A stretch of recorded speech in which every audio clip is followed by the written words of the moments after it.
hay algo que está fuera de discusión es que la acción humana es la causante del cambio climático, con las emisiones de gases de efecto invernadero que recalientan el planeta. Hay ciertas actividades que difícilmente podremos dejar de realizar, pero sí es posible emprender acciones para amortiguar los daños antes de que no haya vuelta atrás. Por ejemplo, a través de proyectos que realizan acciones específicas para reducir la cantidad de gases de efecto invernadero que se emiten o para capturar CO2, como los bonos de carbono. Cada uno de ellos equivale a 1 tonelada de dióxido de carbono menos en la atmósfera y generarlos beneficia también a las comunidades. Bienvenidos a Eco Latinoamérica, hoy con estos temas. De la destrucción a la regeneración. En un pueblo de México dejaron de producir carbón para emitir bonos de carbono. Filtros verdes. Poner en acción a la naturaleza para limpiar la contaminación humana. Luthier urbana. Instrumentos reciclados para que la música llegue a todas partes. Comenzamos aquí en México, Villa del Carbón, muy cerca de la capital. Es uno de los llamados pueblos mágicos porque conserva intacto su esplendor de la época colonial. Ya desde entonces, su principal actividad económica fue la explotación del carbón, pero esa producción carbonífera causó una enorme deforestación de su bosque, considerado un tesoro de la región. Los pobladores implementaron ya en los 90 un manejo forestal sustentable que les permitió invertir el modelo, es decir, capturar dióxido de carbono para vender créditos de compensación a empresas.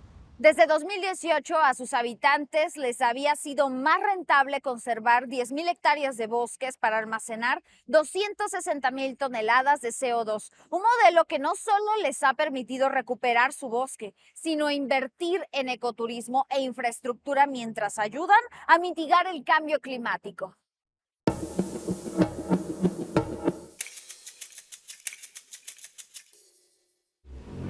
La producción carbonífera dio nombre a Villa del Carbón, que desde la época de la colonia vivió del comercio del combustible hacia las minas del norte de México. Ahora han pasado de carbonizar sus árboles a cuidarlos para ser captadores de dióxido de carbono que venden a empresas en forma de créditos de compensaciones.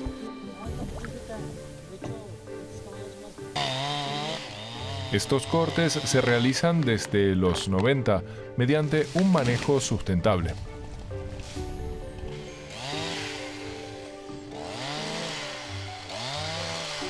Ernesto vio desde adolescente la deforestación de su bosque y se implicó en el aprovechamiento forestal para rescatarlo de la tala ilegal o inmoderada.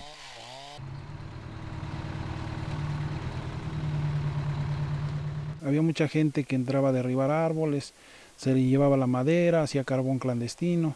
Entonces no se hacía con los cuidados correctos. Dañaban el bosque, no había una regeneración, se llevaban los mejores árboles. Entonces cuando pasa lo del programa de manejo, por la inquietud de los comuneros y de los representantes en su momento, los 1.100 habitantes de San Jerónimo Zacapexco, una de las comunidades de Villa del Carbón, crearon brigadas de vigilancia contra incendios y brechas cortafuegos, para así proteger las 5.000 hectáreas de bosque templado, una de las fuentes de agua de la capital mexicana a 70 kilómetros. El carbón sigue siendo una notable fuente de ingresos, pero ahora su extracción se efectúa bajo un estricto control. Ernesto acompaña a Juan Gómez, coordinador de estos rudimentarios hornos, para indicarle los ejemplares que pueden derribar. Se le va quitando el árbol que está ya más, como se dice, más antigua, más grande ya de edad. Se le va quitando para que el otro chico que va crezca un poquito más mejor. Y posterior ya lo queman. Y el proceso de que dura quemando son de 12 a 14 días. Se vende lo que se saca de la comunidad, del carbón es para la comunidad, para todos los comuneros. Esa distribución de la bonanza ha servido para promover el ecoturismo en torno a su presa. Estos paseos en barca y sus cabañas son una oferta que solo resulta atractiva si el bosque se encuentra frondoso. Pedro es uno de los jóvenes remadores que se ha podido quedar en su comunidad en lugar de emigrar a la ciudad como antaño gracias al incremento de visitantes y empleos. Por el cuidado que se le da a los bosques, se conservan lo que son la flora y fauna que tenemos. Es por el cual el turismo ha aumentado. Sí, más o menos unos 5 años empezó a mejorar. Ayuda bastante lo que es el turismo porque ayuda a conservar los bosques. Da igual mucho trabajo, ayuda a que ya no salgamos lejos. Son los llamados servicios ecosistémicos que acompañan a la certificación por un correcto manejo forestal. Todo ello es indispensable para acceder al mercado de bonos de carbono que las empresas compran para compensar sus emisiones contaminantes. Desde 2018, San Jerónimo captura dióxido de carbono y vende esos créditos a una intermediaria estadounidense en California. El biólogo Alberto Ramírez desarrolló ese proyecto, que exige cumplir con unos estrictos requisitos. Ahora, las compañías compradoras también buscan lugares donde los bonos representen un beneficio directo para los pobladores y no solo para la naturaleza. Haces vigilancia sanitaria, evitas la tala clandestina, haces alguna cosa de mejora de infraestructura en tu comunidad, ¿no? Todo eso aporta mucho, suma mucho a que estos créditos de carbono cuenten con integridad y con cierta plusvalía que le da el tener esa certeza de que la acción climática no es nada más cuantificar cuántas toneladas remueve un bosque, cuántos créditos de carbono se generan, sino qué impactos positivos tiene ambiental y socialmente. Con las ganancias, San Jerónimo ha mejorado escuelas, caminos y ha colocado una tubería para llevar el agua potable a decenas de hogares. Pero como cuenta su comisariado José Luis Jiménez, la preservación del bosque demanda tareas de vigilancia y cuidado las 24 horas del día. Si lograron aplacar la tala clandestina, ahora la principal amenaza es un pequeño escarabajo que descompone un 80% de los pinos y encinos de la parte baja. Hay una plaga del descortezador que nos afecta completamente a los árboles nuevos o viejos, como sea, pero sí ha sido a nivel nacional, incluso es una plaga que no se ha podido controlar y ha deforestado miles y miles de hectáreas en todos lados. Nosotros en bonos de carbono no sabíamos realmente qué significaba la palabra bonos de carbono. Nosotros nos manejábamos como si fuera el carbón que siempre hemos producido. De la destrucción a la regeneración, un combustible fósil obsoleto que en estas altitudes Villa del Carbón ha cambiado por oxígeno y un futuro verde. Los lagos altoandinos son verdaderos hotspots de biodiversidad y son vitales también para las comunidades costeras que, sin embargo, a lo largo de los años han provocado su contaminación al descargar allí aguas residuales. En una laguna de Colombia, la población se puso manos a la obra y con ayuda de una ONG y una empresa alemana logran filtrar las aguas de una forma muy peculiar. No lo parece, pero esta laguna está luchando por su supervivencia. Esta planta, el buchón, es una especie invasora amazónica que amenaza con cubrir toda la laguna colombiana de Fuquene hasta 2025. José Pachón es un pescador de la zona. La laguna es parte de su vida. Su hija creció aquí, pero ya nada es lo que era. Esta laguna anteriormente era de peña a peña. Uno llegaba a la orilla y el oleaje era fuerte. Uno podía, mejor dicho, eran olas de metro, metro y medio. En la pura orilla, eso era roca. Y el buchón lo trajo un señor Cipriano Castiblanco. Trajo una matica pequeña para aclarar el agua. Y eso fue un desastre para esta laguna. Los ingresos de decenas de familias dependen directamente de este lago. Hace 20 años aquí había 40 pescadores permanentes, ahora solo quedan 10. La vegetación impide el traslado de las lanchas. La contaminación, dicen los pescadores, afecta la cantidad y el sabor de los peces. Además, los residuos orgánicos echados a la laguna sirven de alimento al buchón. Así pudo propagarse de manera descontrolada. A pocos kilómetros, la localidad de Susa trata de remediar el problema usando precisamente la planta que tanto dolor de cabeza trae a los habitantes de la zona. En este filtro verde, el buchón hace toda la tarea. La hierba flotante simula mecanismos de autolimpieza naturales para depurar aguas residuales provenientes de los hogares del pueblo. El proyecto fue impulsado y realizado por la ONG Fundación Humedales. Trabaja por la conservación de ecosistemas acuáticos a través del manejo comunitario de recursos naturales. El cuidar el agua tiene impacto sobre la biodiversidad, sobre los servicios ecosistémicos, la disponibilidad de los recursos y sobre todo en este caso está asociada al sostenimiento de un ecosistema que por ser un lago altondino se convierte automáticamente en un hotspot de biodiversidad, alberga por lo menos 300 especies, ya sea de aves o de peces, bueno, sumándolas todas, evidentemente, de especies, de plantas, de aves, de crustáceos, en fin, alberga una cantidad increíble de vida.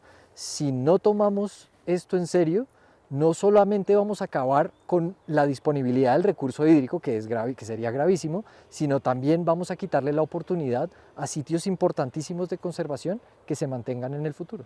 Fundación Humedales quiso contribuir con formas diferentes, sencillas y de altísima replicabilidad para que los municipios tuvieran herramientas y dar frente desde un punto de vista accesible económicamente y operativamente hacia el tratamiento de aguas residuales.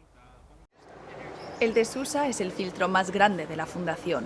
Sus canales suman casi 1 kilómetro. Al año filtran unas 33 toneladas de materia orgánica del agua. Todo sin necesidad de energía eléctrica o aditivos químicos. Y sorprendentemente sin producir olores desagradables. Pero, ¿cómo funciona exactamente? Las aguas residuales son producidas en hogares y a través de actividades agropecuarias. Pasan un pretratamiento en el que se sedimentan partículas pesadas y un tratamiento primario en el que se retienen grasas y aceites. Luego el agua llega a los canales. Las bacterias en el buchón convierten el material orgánico en nutrientes, una especie de abono. El material grueso y pesado se queda atrapado en las raíces o cae al fondo del canal, donde se degrada. El agua limpia vuelve al cuerpo de agua receptor, en este caso, el río Susa. La participación comunitaria es clave para la ONG. Para el manejo de la planta apuesta por la mano de obra local. Desde la construcción de los canales hace 8 años, Argemiro Murcia se encarga del mantenimiento. Así como lo estamos haciendo en cada canal, se le hace un retiro de una partecita, para que también el agua no se nos dañe, porque el agua necesita que le entre aire, le entre el sol. Pero los verdaderos operarios son las plantas. Los nutrientes que en la laguna perjudican, aquí facilitan el depurado en los canales.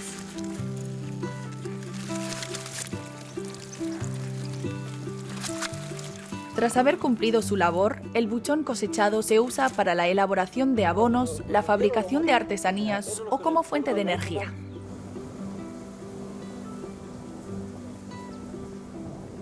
Mira, aquí se combinan el agua que viene sin tratar del municipio y el agua que tratamos del filtro verde.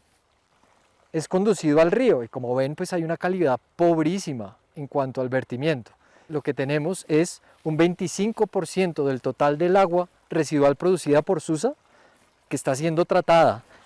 Solo un cuarto, pero suficiente para traer cambios notables en la calidad del agua. Lo que encontramos en este punto era un río blanco, cubierto totalmente por espumas blancas, por jabones que por la turbulencia a la hora de pasar por esa alcantarilla y por este punto, pues se producían y aguas abajo generaban una cobertura blanca de toda la superficie del río. Para adaptarse al crecimiento poblacional, el filtro verde de Susa pronto se complementará con una depuradora clásica. Pero hasta que eso no sea realidad, cada partícula filtrada por el buchón en los canales es una partícula que no alimentará la plaga en la laguna. Esta laguna, para mí, es una base de vida, ¿Por qué? Porque aquí, vamos, yo vivo del turismo. Yo tengo mi lancha de turismo. Hago mis paseos en lancha, pesco, pero se acaba. Como yo la conocí esta laguna, una hermosa laguna, pero mis hijos que van a conocer un charquito. Eso es lo que a mí me duele, que la laguna se acabe. El filtro verde es un primer paso para conservar el paraíso natural de Fukene para generaciones venideras. Aunque resulte difícil de creer, también los bosques alemanes están bajo presión. El cambio climático los hace más vulnerables a plagas y los árboles mueren a un ritmo alarmante. Un equipo de jóvenes científicos de varios países y disciplinas tiene la misión de salvar a los bosques germanos, haciéndolos más resistentes a los efectos del cambio climático. Los investigadores esperan fomentar su recuperación, trazando y midiendo el camino hacia una mayor resiliencia de los árboles nativos. El equivalente boscoso de un estetoscopio. Aquí, en una de las zonas más cálidas de Alemania, los investigadores vigilan el estado de los bosques del país.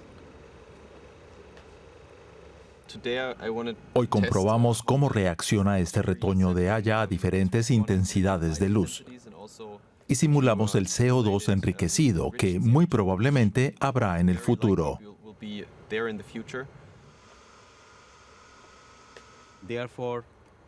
Por eso es muy importante para nosotros saber cuándo está creciendo este arbolito en el suelo, si tiene suficiente agua para hacer el nivel adecuado de fotosíntesis. El investigador de origen indio Somit Saha ha reunido a un equipo de jóvenes científicos de varios países y disciplinas. El grupo se llama Silvanus, en honor al dios romano de los bosques. La deforestación activa, la que deja paso a tierras de cultivo y a la producción maderera, es una de las razones de la pérdida a gran escala de bosques. Además, el cambio climático ha afectado gravemente a los bosques también en Alemania. Según un estudio gubernamental, la proporción de árboles poco sanos en el país ha aumentado hasta el 80%. Alemania tiene casi 12 millones de hectáreas de bosques, 2/3 de los cuales son utilizados por la industria maderera. En monocultivos crecen árboles como piceas, pinos y hayas, especies muy sensibles a la sequía. Los investigadores plantan árboles jóvenes para controlar la mortalidad. Si sabemos que esas especies están muriendo, tenemos que volver a plantarlas. Las especies arbóreas tienen capacidad para evolucionar. Si las sacas completamente del sistema, entonces esas especies pueden desaparecer. Pero al mismo tiempo hay que probar con especies nuevas no invasoras en ese entorno. Los árboles autóctonos están siendo desplazados por especies invasoras, como esta planta perenne venenosa, la hierba carmín americana. Entonces, ¿cómo pueden los investigadores introducir especies no autóctonas sin poner en peligro los bosques? Los jardines del Palacio de Karlsruhe cuentan con árboles de todos los rincones del planeta, muchos de más de 200 años. Mi recomendación es que intentemos estudiar las variantes exóticas que ya están aquí desde hace siglos, en lugar de traer nuevas especies de árboles de cualquier parte del mundo y plantarlas. El roble rojo americano, por ejemplo, se ha integrado perfectamente en Europa Central. Soporta bien el calor, la sequía y el aumento de las concentraciones de CO2, y se ha adaptado a las condiciones locales sin desplazar a las autóctonas. En este bosque maderero comercial se plantaron robles rojos americanos entre carpes europeos. Esta competencia ha favorecido el crecimiento rápido y relativamente recto de los robles, lo que ha dado como resultado una madera de gran calidad.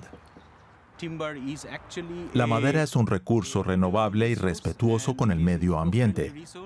Deberíamos tener como objetivo que las necesidades de madera de nuestra región se cubran con los árboles que se cultivan en nuestra región.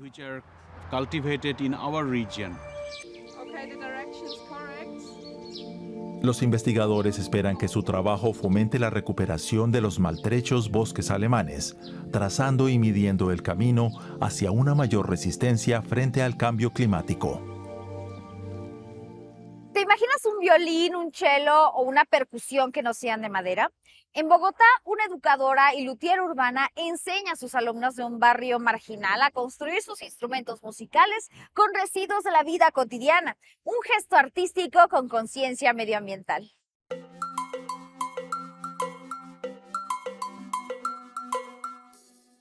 Allá arriba, donde nace la magia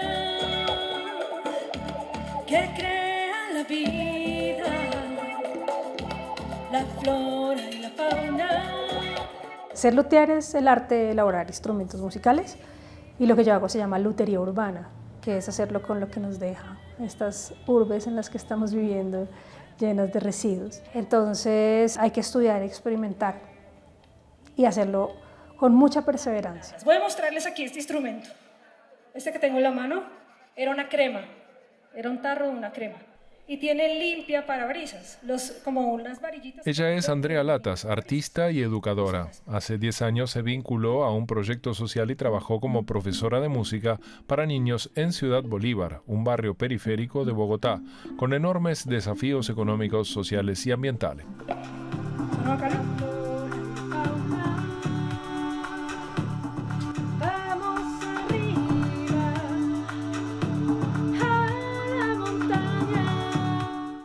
Inspirada en Stomp, famosa banda británica de músicos que desde 1991 utiliza elementos cotidianos para sus sinfonías, Andrea comenzó la que sería la aventura de su vida.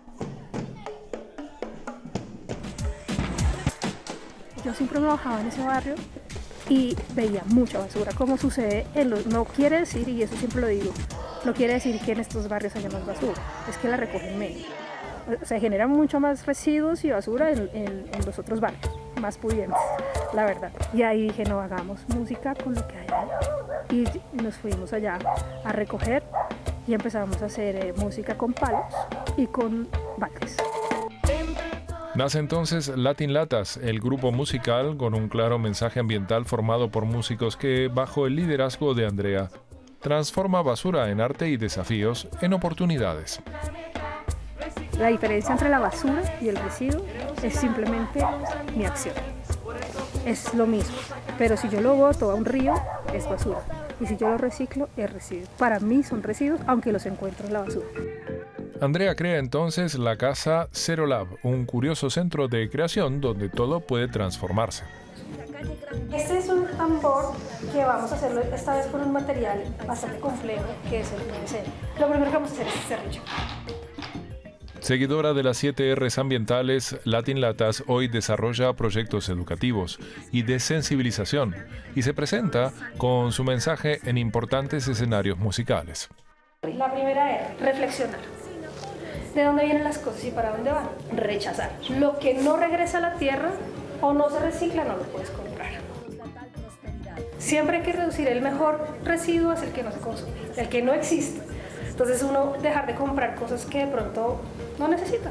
Luego sigue reparar, porque hay muchos países donde no se puede reparar. Luego viene la R de Latin Latas, reutilizar, que es, por ejemplo, coger una botella, convertirla en un instrumento o simplemente llevar tu termo del agua y dejar de comprar botellas.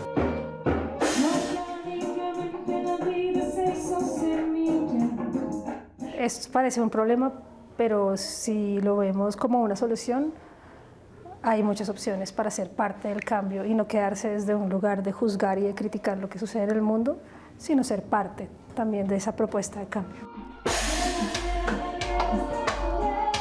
Además de la conservación ambiental, Andrea ha hecho de las condiciones de las personas que reciclan una de sus principales causas y preocupaciones. Hoy, quienes integran la batucada Latin Latas encuentran en Zero Lab un espacio de aprendizaje y esparcimiento.